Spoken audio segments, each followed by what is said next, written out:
আজকে নিয়ে এসেছি অল্প সময়ে তৈরি করা যায় এরকম একটা মজাদার মাছের ভর্তার রেসিপি।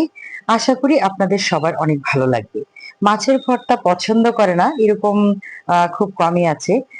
মোটামুটি আমরা সবাই এটা পছন্দ করি খেতে, যদি ভর্তাটাকে সঠিকভাবে সুন্দর করে পরিবেশন করা যায় বানিয়ে, তাহলে সবাই পছন্দ করবে।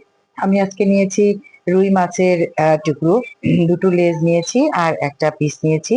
তো মাছগুলোকে প্রথমে 1 চিমটি লবণ 1 চিমটি হলুদ দিয়ে মাখিয়ে তেলে ভালো করে ভেজে নিয়েছি। কাঁচা ভাব থাকলে কাঁচা স্মেলটা থাকবে, ভালো করে ভেজে নিতে হবে।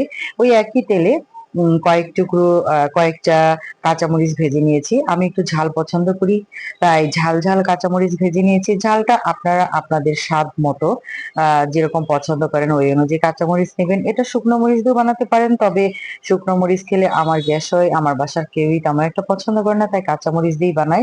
আর আমার মনে হয় এটা কাঁচামরিচ দিয়েই বেশি স্বাদ হয়। মা তারপরে কাঁচামরিচ গুলো ভাজা হয়ে গেলে মাছের টুকরোগুলো আমি একটু ঠান্ডা হতে দিয়েছি, ওগুলোর কাঁটা ভালো করে বেছে নিতে হবে, কারণ রুই মাছে কিন্তু অনেক কাঁটা থাকে। মাছগুলো ভালো করে বাছা হয়ে গেলে এগুলোকে ঝুরি ঝুরি করে নেব। তারপর কেটে রাখা কাঁচা পেঁয়াজ কুচি আর ভেজে রাখা সেই কাঁচামরিচ, স্বাদ মতো লবণ, সরিষার তেল দিয়ে এগুলোকে ভালো করে চটকে নেব। তারপরে বেছে রাখা মাছগুলোর সাথে পেঁয়াজ মরিচের মিশ্রণটাকে ভালো করে মাখিয়ে নেব।